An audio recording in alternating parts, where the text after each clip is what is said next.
जो भी गैर कानूनी जलसा यानी इजाज़त ना मिलने के बावजूद अगर किसी ने जलसा किया तो उन अरकान को गिरफ्तार किया जाएगा, हिरासत में लिया जा सकता है और 3 साल तक सज़ा हो सकती है, जुर्माना भी हो सकता है। अब इस बिल को हुकूमत ये कहकर जस्टिफाई कर रही है कि इस्लामाबाद के रिहायशियों को जलसों या एहतजाज की वजह से मसाइल का सामना करना पड़ता है, जो अभी रिसेंटली देखा भी गया, इसलिए ये बिल नागुज़ीर है। जबकि अपोजिशन ख़ास तौर पर PTI ये कह रही है कि ये एक्ट ख़ास जमात यानी PTI को टारगेट करने के लिए है। हमारे तजियाकार क्या कहते हैं इस पर, इसी पे बात कर लेते हैं।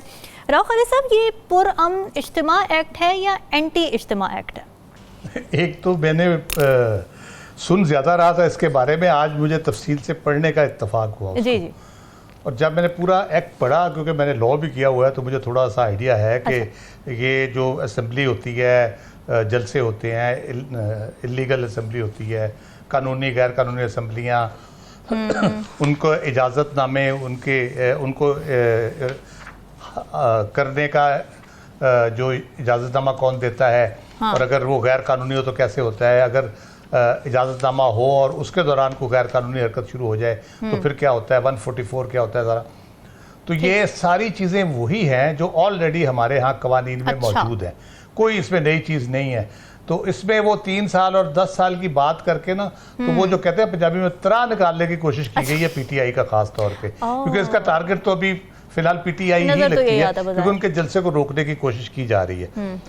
जी बिल्कुल। और ये माइंडसेट रिफ्लेक्ट करता है डिक्टेटोरियल माइंडसेट, आमराना जो जहनीत एक होती है ना, कि जी गलियां हो जान सुंजियां विच मिर्जा यार फिरे, मार दो, कुचल दो, ख़त्म कर दो अपोजिशन को, तो वो उस तरह से है। अब और मज़े की बात उसमें जो उसके आखिर पे अगर आप देखें तो उसका जो होता है ना अगराज़ो मकासद जिसको कहा जाता है, वो होता है ऑब्जेक्टिव, उसकी ऑब्जेक्ट्स एंड रीजंस जो होती है, उसमें उन्होंने कहा है कि जनाब इस्लामाबाद के शहरियों के हकूक़ के तहफ़्फ़ुज़ के लिए तहरीर व तकरीर और जलसा पुरअमन एहतजाज के हकूक़ को ख़त्म किया जा रहा है। मैं उसको इस तरह तशरीह करता हूँ।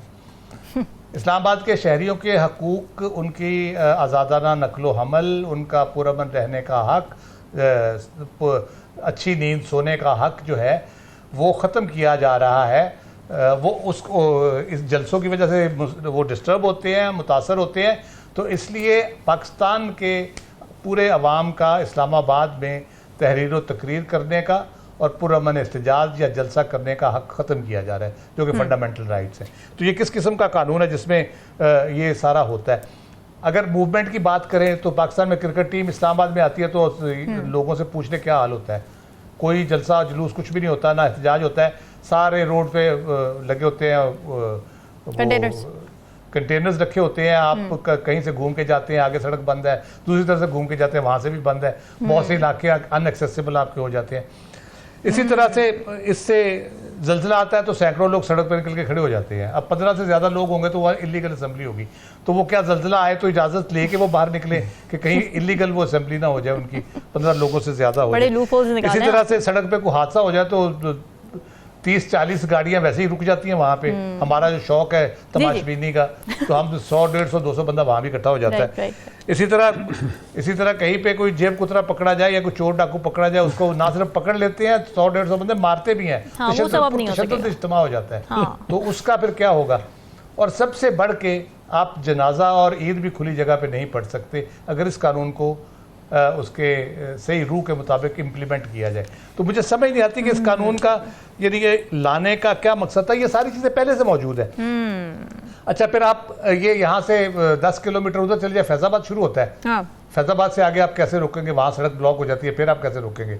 वहाँ जलसा हो जाता है, लोग एहतजाज करते हैं। यहाँ पे ये गैस का अभी सर्दियाँ आएंगी ना, गैस का अक्सर प्रॉब्लम होता है और इस्लामाबाद हाईवे बंद होती है, वहाँ पे लोग एहतजाज कर रहे होते हैं, कई दफ़ा बंद होती है, एक आध दफ़ा नहीं। ठीक बात। अब और तहरीक लबैक वाले तो एहतजाज ही फैज़ाबाद पुल पे करते हैं, जो कि इस्लामाबाद की हदूद में नहीं आता। तो वो ब्लॉक हो जाता है सारा। तो वो फिर इसका मतलब है फिर सूबों को भी कानून बनाने पड़ेंगे इसी तरह के, अगर इसको आपने आम शहरियों को उनके नकलो हमल की आज़ादी और उनके पुरसुकून ज़िंदगी की आज़ादी अगर चाहते हैं तो बाकी जगह पे भी आपको इस तरह से करना पड़ेगा। तो ऐसे एक मेरे ख्याल में सिर्फ ना डराने वाली बात है इसमें।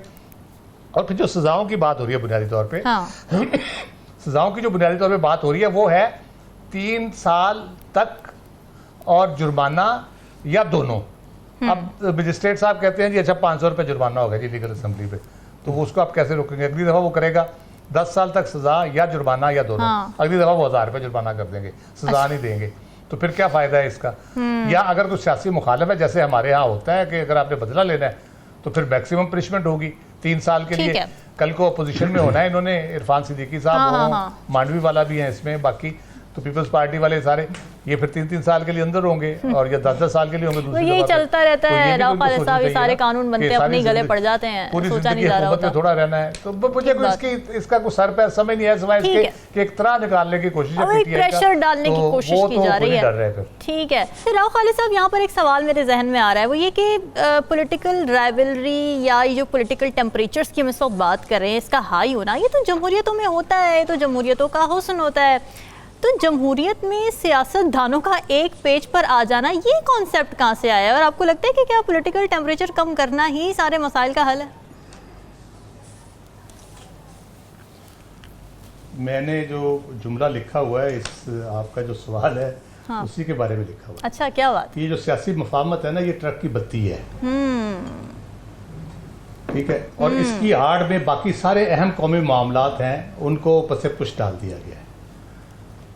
अच्छा, डिस्ट्रैक्शन है ये। मुल्क में क्या अवाम की नुमाइंदा हुकूमत मुल्क में कायम हो सकती है सियासी मुफाहमत अगर हो जाए, जो कि यकीनन नहीं होगी। हुकूमत अपनी हुकूमत छोड़ के कहेगी कि हाँ जी 8 फरवरी के इलेक्शन को मानते हैं तो वापस आ जाएं। मईशत की सूरत हाल बेहतर हो सकती है, महंगाई कम हो सकती है, IPPs जो है उनका मसला हल हो जाएगा क्या, लॉ एंड ऑर्डर और खुसूसन दहशतगर्दी के हवाले से मामला ठीक हो सकते हैं, ताजिर टैक्स नेट में आ जाएंगे।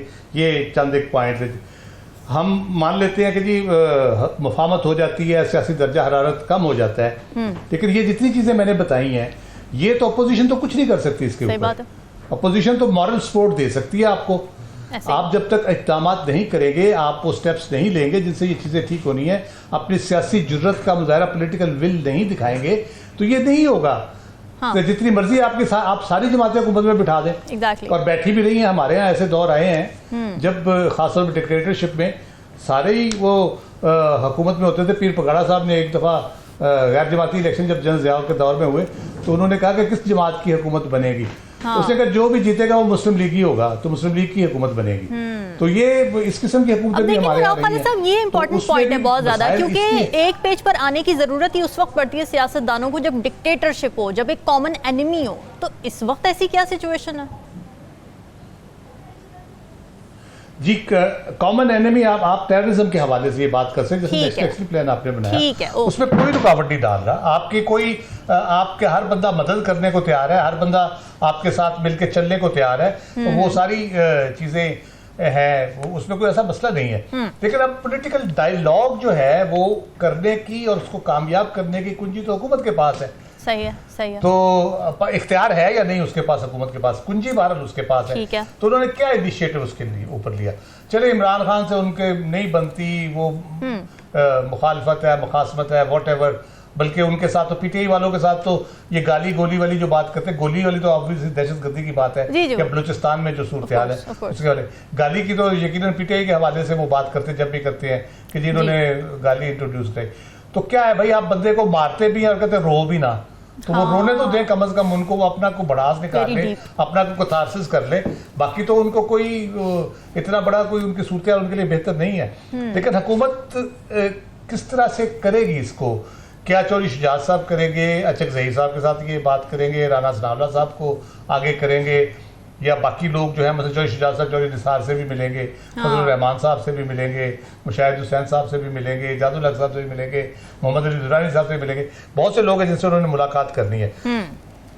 इसके नतीजे ये जो सियासी मफाहमत है उसके नतीजे में बात वहीं आ जाती है, क्या ऐसी सूरत हाल पैदा होगी कि जो हमारे करने के काम है 70 साल में जो हमने नहीं किए, तो अब हम अचानक वो कर पाएंगे? तो वो मुझे बिल्कुल समझ नहीं आती। दूसरी बात जहाँ तक है सियासी इख्तलाफात को नफरत की हद तक जो जाना है, हम दुनिया में फिनोमिना देखते हैं। हम आज भी अगर गोरे को जिसने यहाँ पे हुकूमत की उसके साथ नफरत क्यों करते हैं? क्योंकि उसने सियासी और नजरियाती इख्तलाफात को कुचला और मजालिम ढाए। यहाँ पे उसका जो जुल्म है वो नफरत की वजह बना। जहाँ पे भी जुल्म होता है, कश्मीर हो, फलस्तीन हो, कोई भी सोसाइटी हो, जहाँ पे जुल्म एक लेवल तक जब जाता है, लोगों के हकूक सलब कर लिए जाते हैं या उनको आवाज उनकी दबा दी जाती है, तो ऑब्वियसली बात होती है वो फिर जो भी टायरेंट होता है, जिस सूरत में भी हो, ट्रिगर पॉइंट की बात नहीं करते और हम कॉन्सिक्वेंसेस की बात करते हैं कि जी ये कॉन्सिक्वेंस क्यों आ रहा है।